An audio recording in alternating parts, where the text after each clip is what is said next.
Hello dear student, आज के lecture में हम क्लास 10th का जो एक्सरसाइज 10.2 है इसमें जो क्वेश्चन नंबर 4 है इसको सॉल्व करेंगे। ध्यान से देखिए, पिछले लेक्चर में हमने 1, 2, 3 क्वेश्चन सॉल्व कर लिया था। आज हमें क्वेश्चन नंबर 4 करना है। देखिए, सिद्ध कीजिए कि किसी वृत्त के किसी व्यास के सिरों पर खींची गई स्पर्श रेखाएं समांतर होती है। ठीक है, सिद्ध कीजिए कि किसी वृत्त के किसी व्यास के सिरों पर खींची गई स्पर्श रेखाएं समांतर होती है। तो देखिए, इसको हम सिद्ध करेंगे। ध्यान से देखिए, ये लेक्चर हिंदी माध्यम में होने वाला है, तो ध्यान से देखिए। सबसे पहले हमसे बोला गया है कि सिद्ध कीजिए कि किसी वृत्त के किसी व्यास के सिरों पर। देखिए, सबसे पहले आपको क्या करना है, आपको एक सर्कल बनाना है। क्वेश्चन नंबर 4 का सॉल्यूशन है, एक सर्कल आपको बना देना है। ठीक है, ऐसे आपने एक सर्कल बना दिया है। अब बोला है कि ध्यान से सुनिए आप, सिद्ध कीजिए कि किसी वृत्त के किसी व्यास के सिरों पर। अब वृत्त का एक व्यास होगा, ठीक है, व्यास मतलब डायमीटर, इंग्लिश वाले क्या बोलते हैं, डायमीटर। तो ये सेंटर होगा, ठीक है, यहाँ पे सेंटर होगा तो ये व्यास होगा। फिर ये इतना क्या होगा, व्यास। इसको क्या बोलते हैं हिंदी में, व्यास बोलते हैं, इंग्लिश में डायमीटर बोलते हैं। ठीक है, तो व्यास के सिरों पर, तो व्यास के सिरों पर एक सिरा इसका ये वाला है, इसको मान लो ए पॉइंट, इसको मान लेना बी पॉइंट, सेंटर मान लो ओ पॉइंट है इसका। ठीक है, तो अब क्या करोगे, इस व्यास के सिरों पर आपको स्पर्श रेखाएं खींचनी है। ऐसे एक मान लो आपने ये वाली खींची है और दूसरी स्पर्श रेखा आपने इधर की साइड मान लो ये वाली खींची है। ठीक है, देखिए ध्यान से, एक व्यास के सिरों पर, ये व्यास है, ठीक है, ये डायमीटर है सर्कल का, इसके सिरों पर आपको दो स्पर्श रेखाएं खींचनी थी। तो हमने सपोज दैट मान लिया कि एक स्पर्श रेखा ए बी है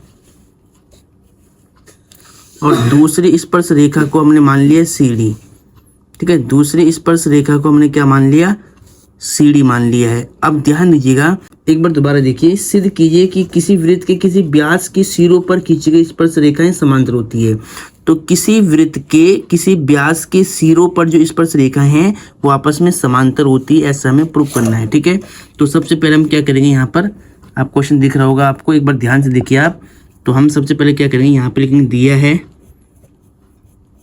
हिंदी में क्या लिखते हैं, दिया है, और फिर लिखेंगे कि ए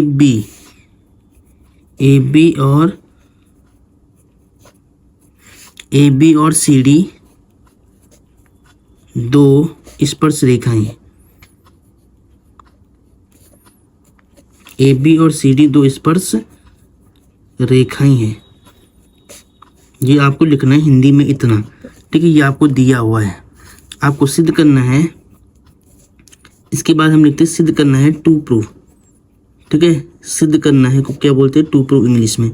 तो हमें सिद्ध करना है कि एक वृत्त के व्यास के सिरों पर जो स्पर्श रेखाएं हैं ए बी और सी डी वो आपस में समांतर है। हमें प्रूव करना है A B parallel to C D, ये हमें प्रूव करना है। ठीक है, अब देखिए ध्यान से, अब सबसे पहले हम लिखेंगे उपपत्ति। ठीक है, तो प्रूफ करने वाले क्वेश्चन में आपको तीनों स्टेप लिख के आने होते, दिया है, सिद्ध करना है और उपपत्ति। अब बिल्कुल ध्यान से देखिए, यहाँ से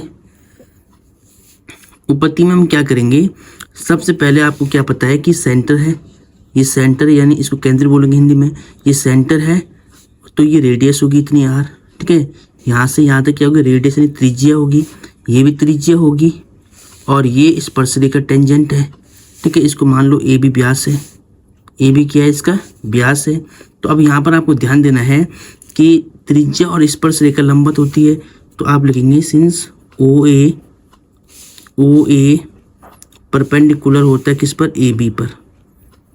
इसका मतलब क्या होगा, इसका मतलब ये वाला एंगल कितना होगा, 90 होगा ऊपर वाला। तो हम बोलेंगे एंगल ए ओ, यहाँ पे ए बी आपने मान लिया था ना, इसको मान लेना आप एम एन। ठीक है, क्योंकि आपने ए बी पहले इसको मान लिया था, तो इसको आपको एम, इसको एन मान लेना आप, क्योंकि यहाँ पर ए बी आपने मान लिया है, तो इस डायमीटर, इस व्यास को हम एम एन मान लेंगे। तो यहाँ पे एम है, यहाँ पे एन है। ठीक है, तो हम बोलेंगे A M O, angle A M O. ठीक है, ये वाला एंगल कितना हो जाएगा, 90 हो जाएगा। 90 क्यों होगा, क्योंकि स्पर्श रेखा और त्रिज्या आपस में लंबवत होती है। ठीक है, अब सेम हम लिखेंगे ओ एन परपेंडिकुलर है किस पर, सी डी पर। क्यों है, आप यहाँ पर रीजन लिखेंगे, क्योंकि जो त्रिज्या होती है, त्रिज्या वो लंब होती है स्पर्श रेखा पर, ठीक है। त्रिज्या क्या होती है, स्पर्श रेखा पर लंब होती है, परपेंडिकुलर होता है। तो अब यहाँ से अगर ओ एन लंब है सी डी पर तो एंगल ओ एन डी है, डी एन ओ ये वाला ले रहा हूँ मैं एंगल, ठीक है। तो D N O angle D N O कितना हो जाएगा, ये 90 हो जाएगा, ठीक है। इसको मान लेना इक्वेशन नंबर फर्स्ट, इसको मान लेना इक्वेशन नंबर सेकंड। अब बिल्कुल ध्यान दीजिएगा, अब आपको यहाँ पे लिखना है समीकरण 1 व 2 से। हिंदी में क्या लिखते हैं, समीकरण 1 व समीकरण 2 से। अब समीकरण 1 व समीकरण 2 से आपको ध्यान से देखना है। देखिए एंगल ए एम ओ 90 है, डी एन ओ 90 है, तो दोनों में राइट साइड इक्वल है तो लेफ्ट भी इक्वल होगी इसकी, ठीक है। तो आप यहाँ पे लिखेंगे अब angle A M O equal होगा एंगल डी एन ओ, ठीक है। यहाँ पे ध्यान दीजिएगा कि ए एम ओ ये वाला एंगल है, डी एन ओ ये वाला एंगल है। अब देखिए ऑल्टरनेट एंगल है ये, ठीक है। एंगल ए एम ओ और डी एन ओ कैसे एंगल है, ऑल्टरनेट है, और बट ये इक्वल भी है। अगर ऑल्टरनेट एंगल इक्वल होती है तो ये लाइन पैरेलल होती, समांतर होती है। तो आपको लिखना है कि परंतु ये एकांतर अंतः कोण है, परंतु ये एकांतर अंतः कोण है। अगर ये एकांतर अंतः कोण है तो इसीलिए हम बोलेंगे कि ए बी जो रेखा होगी वो समांतर होगी किसके, सी डी की, ठीक है। ये आपको दिख रहा होगा यहाँ पे, ठीक है। अगर ये ऑल्टरनेट इंटीरियर एंगल है तो ये लाइन पैरेलल होती है, तो वही आपको लिखना है इंग्लिश में, but these are alternate interior angle, तो therefore A B parallel to C D. तो यही हमें प्रूव करना था, हेंस प्रूव्ड। यहाँ लिखना है हेंस प्रूव्ड। तो डियर स्टूडेंट ये क्वेश्चन आपको सॉल्व हो गया है। इसी प्रकार आपको इसको सिद्ध करना है, बस आपको थोड़ा सा यहाँ पर ध्यान से लिखना था, ठीक है। एक बार इसको ध्यान से देखिए आप, इसका सॉल्यूशन है। अब डियर स्टूडेंट जो एक्सरसाइज 10.2 है इसमें जो क्वेश्चन नंबर 5 है ये आपको दिख रहा होगा, एक बार आप ध्यान से देखिए, ठीक है। चलो थोड़ा ऊपर करना पड़ेगा। अब देखिए, अब डियर स्टूडेंट जो एक्सरसाइज 10.2 का क्वेश्चन नंबर 5 है इसको ध्यान से देखिए। सिद्ध कीजिए कि स्पर्श बिंदु से स्पर्श रेखा पर खींचा गया लंब वृत्त के केंद्र से होकर जाता है, ठीक है। तो क्वेश्चन इंपॉर्टेंट है, देखिए ध्यान से। तो क्वेश्चन में पढ़ता रहूँगा, आपको बुक खोल के इसमें देखना है, ठीक है। एक्सरसाइज है 10.2, क्वेश्चन नंबर है 5, पेज नंबर है 169, ठीक है। अब देखिए ध्यान से, बोला है कि सिद्ध कीजिए कि स्पर्श बिंदु से स्पर्श रेखा पर खींचा गया लंब वृत्त के केंद्र से होकर जाता है, ठीक है। देखिए सबसे पहले आप क्या करेंगे, यहाँ पर आपको एक वृत्त बनाना है। ये आपने वृत्त बना दिया, ये इसका सेंटर मान लो, यहाँ पर अभी फ़िलहाल हमने मान लीजिए सेंटर है इसका, ठीक है। ओ, इसको हमने सेंटर ओ मान लिया। अब देखिए इसने बोला है कि स्पर्श रेखा है तुम्हारे पास एक, ठीक है, टेंजेंट बोलेंगे इंग्लिश में। तो स्पर्श रेखा है सपोज दैट ये वाली। अब इस स्पर्श रेखा से अगर एक लाइन आप ड्रॉ करते हैं, अगर यहाँ पर मान लो स्पर्श बिंदु हुआ कहीं पर, अगर इस स्पर्श बिंदु से आप ये लाइन ड्रॉ करते हैं तो ये इस पर क्या होती है, परपेंडिकुलर होता है, 90 का एंगल बनाता है। तो हमें प्रूव करना है कि ये जो लाइन है वो सेंटर से पास आउट होगी। कहाँ से होगी, सेंटर से पास आउट होगी। तो हम क्या करेंगे, इसको अभी ऐसे ज्वाइन करेंगे, ठीक है। अब देखिए ध्यान से, सबसे पहले हमें क्या दिया हुआ है, इसको मान लो ए बी। ये ए बी हमारे पास स्पर्श रेखा है और यहाँ पे ओ एम त्रिज्या है, ठीक है। तो सबसे पहले आपको लिखना है दिया है, ठीक है। सबसे पहले आपको लिखना है दिया है, ठीक है। सबसे पहले आपको लिखना है दिया है, और इसमें लिखेंगे हम कि ओ एम त्रिज्या है, ओ एम त्रिज्या व ए बी स्पर्श रेखा है, ये आपको दिया हुआ है, ठीक है। क्वेश्चन में क्या दिया हुआ है कि ओ एम त्रिज्या और ए बी स्पर्श रेखा है, ये आपको दिया हुआ है, ठीक है।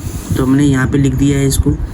इसके बाद आपको सिद्ध करना है कि जो स्पर्श रेखा यानी स्पर्श बिंदु से जो ये त्रिज्या है, जो लाइन आप खींचेंगे सेंटर की ओर, वो सेंटर से पास आउट होगी, ओ से जाएगी, ठीक है। यानी ओ एम कहाँ से पास आउट होता है, सेंटर से होता है। तो हम सबसे पहले यहाँ पे दिया है, हमने ये लिख दिया। अब हमें सिद्ध करना है, वो लिखेंगे हम, सिद्ध करना है। तो सिद्ध करना है में आप लिखेंगे कि ओ एम वृत्त के केंद्र से होकर जाता है, केंद्र से होकर जाता है, ठीक है। हमें प्रूव क्या करना है, हमें प्रूव करना है कि जो ओ एम लाइन सेगमेंट है वो सेंटर से होकर जाएगा, ठीक है। तो ये हमें प्रूव में लिखना है। उसके बाद हम यहाँ पर सबसे पहले रचना करेंगे, ठीक है। रचना में क्या करेंगे, अभी हम मान लें कि हमने माना कि ये सेंटर यहाँ पे ना होकर के यहाँ कहीं होगा। सपोज दैट हमने सेंटर को मान लिया ओ डैश। अगर ये सेंटर है तो हम बोलेंगे कि माना ओ डैश वृत्त का केंद्र है, ओ डैश वृत्त का केंद्र है, ये आपको मान के चलना है। तथा ओ डैश एम को मिलाया, ओ डैश एम को मिलाया, इसको आपको ऐसे ज्वाइन करना है, ठीक है। ओ डैश एम को मिलाया, ये हमारी रचना है, यानी कंस्ट्रक्शन है। ये आपने जैसे बनाया है वैसे आपने यहाँ पे लिखा हुआ है, ठीक है। ये रचना में हमें लिखना पड़ेगा। अब यहाँ पे उपपत्ति प्रूफ करने का जो प्रोसेस होता है वो उपपत्ति में आता है, प्रूफ में आता है, ठीक है। अब देखिए बिल्कुल ध्यान से, यहाँ पर देखिए, आपको पता है कि ओ एम, ठीक है, ओ एम परपेंडिकुलर है किस पर, ए बी पर। ये बात अब कैसे पता है, दिया है, मैं क्वेश्चन में बोला है कि ये लाइन और ये स्पर्श रेखा ए बी आपस में लंबवत है, पैरेलल, ए बी और ओ एम आपस में लंबवत है यानी परपेंडिकुलर है। तो ये आपको दिया हुआ है, ठीक है। यहाँ पे आपने दिया है, मैं लिख दिया, यानी आपको दिया हुआ है कि एंगल ओ एम बी, ठीक है। एंगल ओ एम बी कितना है, 90 डिग्री है, ठीक है। इसको मान लेना है क्वेश्चन नंबर फर्स्ट। बट हम जानते हैं, परंतु इंग्लिश वाले यहाँ पे बट लिखते हैं, हिंदी वाले भी बट लिख सकते कहीं कहीं, ठीक है। तो बट हम जानते हैं कि ओ डैश और एम ये भी त्रिज्या है, ठीक है। ये भी लंब होगा किस पर, ए बी पर। क्यों होगा लंब, क्योंकि हम जानते हैं कि त्रिज्या लंबवत होती है स्पर्श रेखा पर, ठीक है।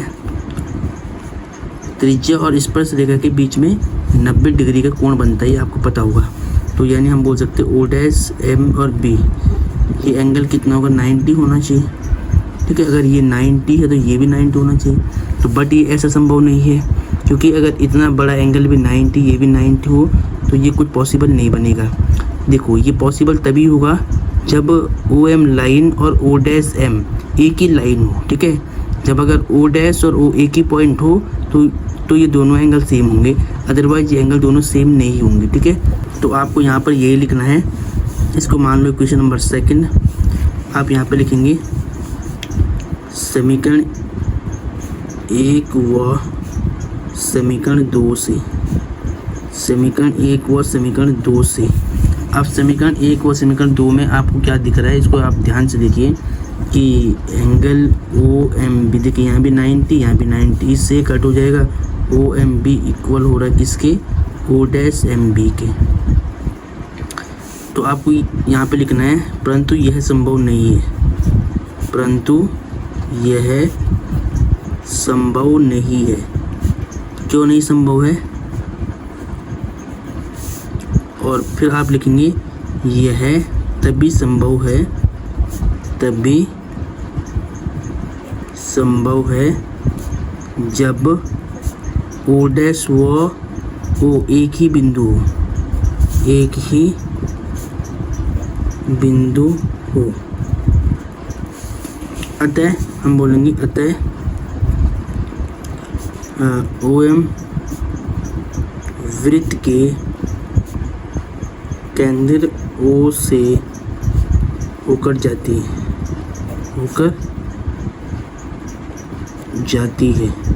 तो डियर स्टूडेंट, आपको इस क्वेश्चन में इतना तो लिखना पड़ेगा, ठीक है, इतना तो आपको लिखना पड़ेगा। आप इसको वापस ध्यान से देखिए, क्वेश्चन इंपॉर्टेंट है, इसी प्रकार आपको एग्जाम में लिख के आना है, ठीक है। तो ये क्वेश्चन समझ में आ गया होगा।